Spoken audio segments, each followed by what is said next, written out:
Something interesting has happened to the people of Zhalfir in the moments of March of the Machine.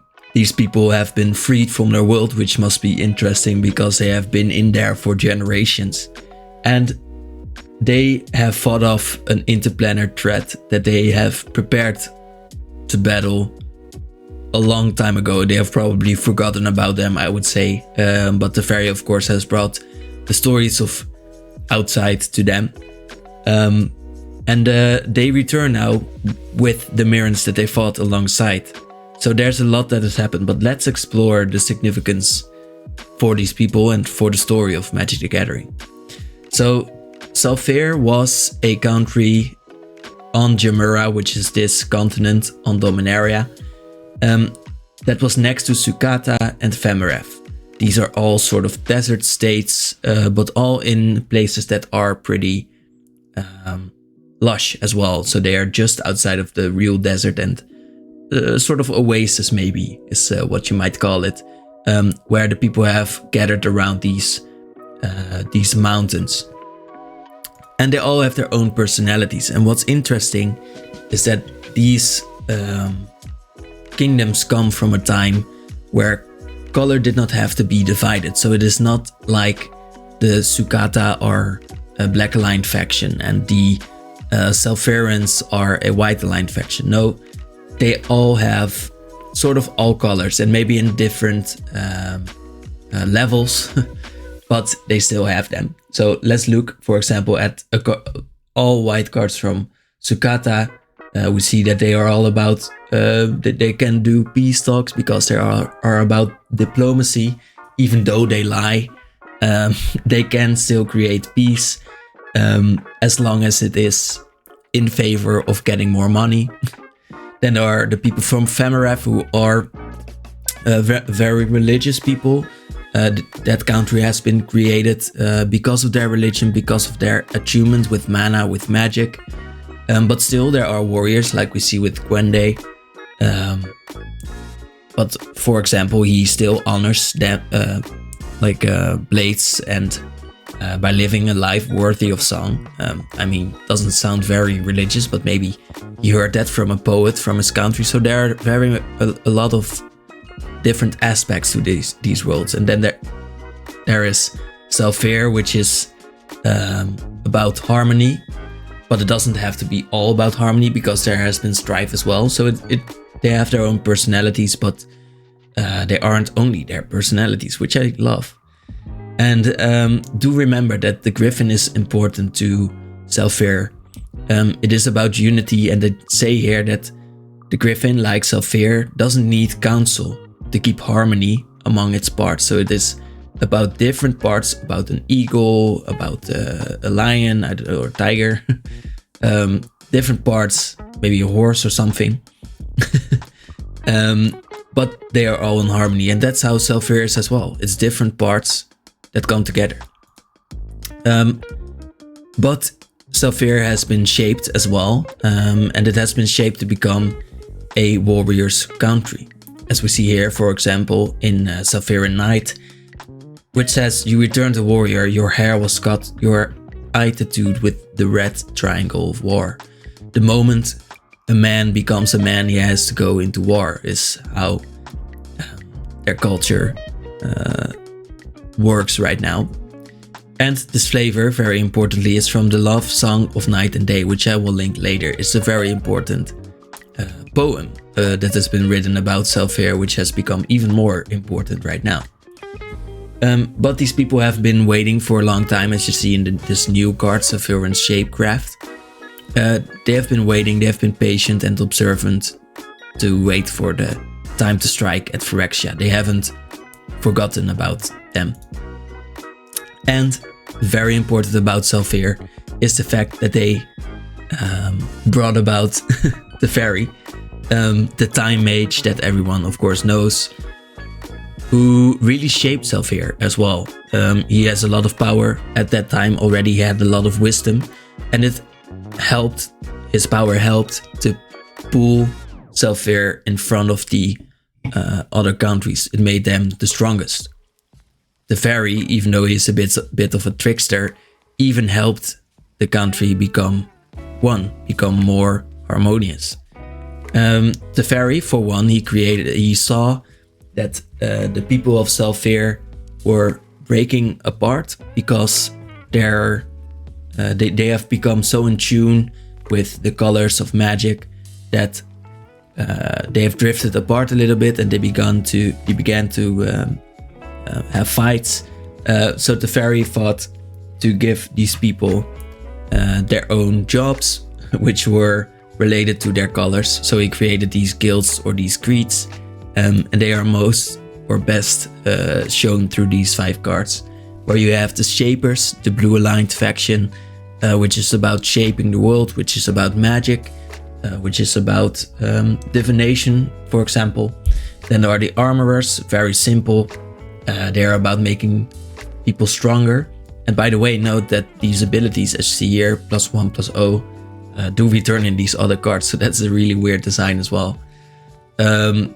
Then there are the Grangers, which are about feeding people and stopping disease. The Civic Guild Mages, which are... this guild is about rules, but they also choose what is true, which is a very strong ability to rule over. And then there are the people who rule over the dead, and the burials and stuff like that, and who honor them as well. It's very important to them. But like I said, all these countries are not really per se divided in the colors, but they aren't all really equally all 5 colors either. So for example, they made the floating tombs of Aku, which is a very cool city about the dead, which was only created by the Shaper Guild and the Shadow Guild, the blue and the black ones, which is very interesting too, because, well, like I said, there are different parts, but they don't all have to be together all the time, which I think is more realistic. But Teferi wasn't there for always. He had been trying a lot of things, and eventually one of his experiments failed, or it succeeded a little bit too much, and he and his inhabitants of his isle near Zhalfir disappeared into a temporal portal. And there were 3 mages that closed in on this opportunity to find out what happened on this island, because there was a lot of magic that was released there. So we have the first one to arrive. He was most in tune, I guess, is Mangara, the diplomat. He entered and he met the other wizards, and he chose to be in society a lot. So he is a very great diplomat, and he chose to change the people, to make peace there, and to really became the ruler over the 3 kingdoms. So remember that for a bit, but let's go on to the second mage who arrived, who is Zhalfir. You might know her too. I think you know both of these pretty well from the, I guess both? Yeah, both from the M21 set. So Zhalfir, she, like the card says here, is a recluse. She hasn't really been in society a lot. She hasn't been meeting a lot of people. She has just been summoning, actually how we summon creatures. She has been summoning creatures as well. And she has been with them, with her cats, with her even dragons. She has been talking with Fiashino, yes, but because she wants to be with the wild people. She came to the island as well, and she was mostly interested in the magic to see it, but then almost immediately returned to the forest together with the third mage, who is Karvak the Merciless, who came from the Burning Isles. He brought to these lands, I guess, chaos, as you can expect from a Rakdos mage. And he did join Zhalfir, but only to sway her heart against Mangara, because he didn't want Mangara to have all this power. He wanted it for himself, of course. Karvak controlled Zhalfir's armies indirectly, but also brought his own. He brought zombies, he brought breath sealers, which are still around in Sukata up till today. He brought them, they weren't actually native there at first, which I find interesting. And you can see here already why these people from the Three Kingdoms have been battle hardened, because for centuries these people have been battling. Jor-El though eventually chose to break away from Karavak and chose to become friends with Teferi when he returned on his isle. So when she noticed that he returned, she went there immediately to ask for guidance. And Teferi didn't immediately give it, because Teferi had to keep his own experiments in control now. He couldn't play around, he couldn't do any other things.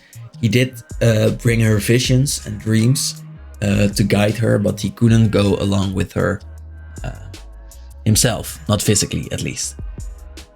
So he had been giving dreams to the leaders of Zhalfir and the other kingdoms, like Sidar Jabari and like Rashida Skillbane.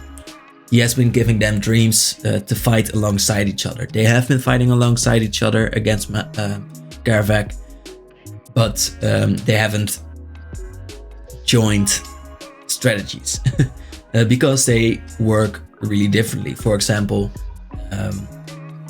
Sidar Jabari has really been fighting with honor, with like control, while Rashida has been fighting with vigor and passion, which made them unable to work together. Eventually, we skip a lot of time. Karavak has been captured in Amber, and that war has been not too long gone, but it has been gone for a while. And Teferi had to shield his people from Phyrexia by making Zhalfir going into a void.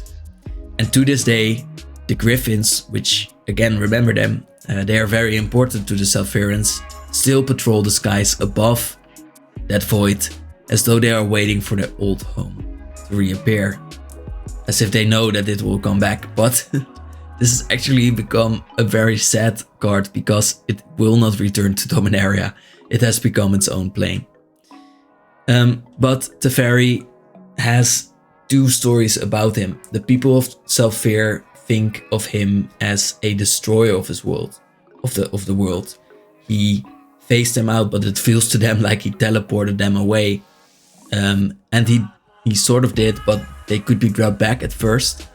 But later another planeswalker sort of sealed their deal, basically forever, or that was what we thought.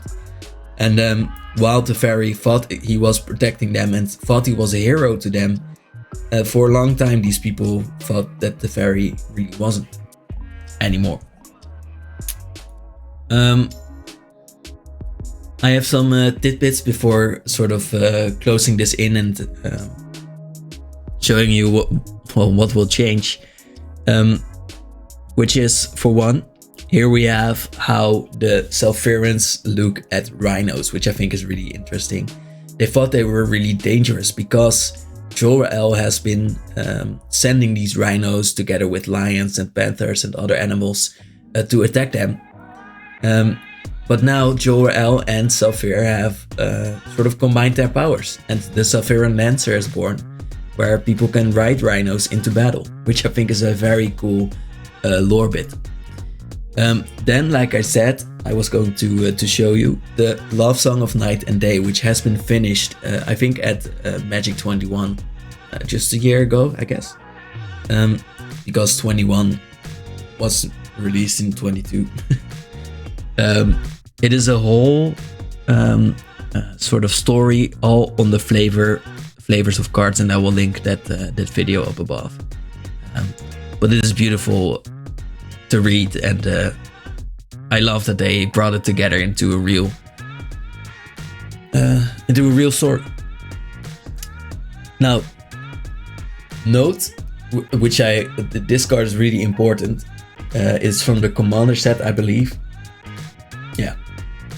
It says that even before Teferi heard Rand's call, a few Zhalfirans were aroused from sleep by a strange otherworldly song.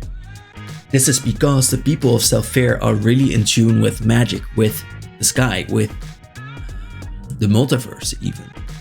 They know how to listen to it.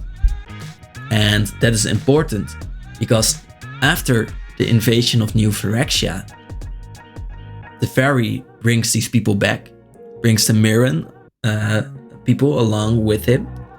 And these Mirran people are really different, but they are also a little bit the same. They are from a very different world, but they have experienced sort of the same kind of history. They have gone through a lot of battle, and these Mirran people even don't know any peace. And for a long time before these people were sealed away, the Zhalfirans have felt the same. And now the Zhalfirans can sort of teach the Mirrans how to live peacefully. This will, I think, be a really beautiful story if we get to read it, or we at least get to imagine it, and it is a really beautiful one. Lastly, very importantly as well, is the fact that the moons of Mirrodin have moved along with the Mirrans to Zhalfir. And these moons have very significant power because, for example, the green moon or sun was sealed under Mirrodin, and because of that, the world had no force at all. When it was released, it sort of created more life and it made it bloom across Mirrodin. Even though it couldn't win over the metallic parts of it, it still influenced it so harshly. And I think a more pressing example is the fact that the Phyrexians, who used to be such monocolored, of such a monocolored mind, have been turned into these 5 factions, I think, by the influence of just these 5 suns.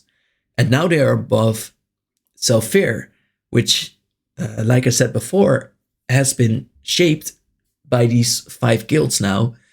And it needed this shaping as well from because otherwise they would have too much war. So I'm really interested in seeing how they will deal with that. Will they be pushed away from each other? Will they be brought together? Maybe even by the Mirrans who are sick of fighting, maybe? I really wonder, because I think as well they only brought rebels, which are red aligned. So maybe that will change a bit about the world. But yeah, I am left to wonder what will happen to Zhalfir. Give me some of your ideas, your theories, and we can theory craft in the comments, of course, and maybe spin off some videos out of that. So have a nice day. Thank you for watching. Bye.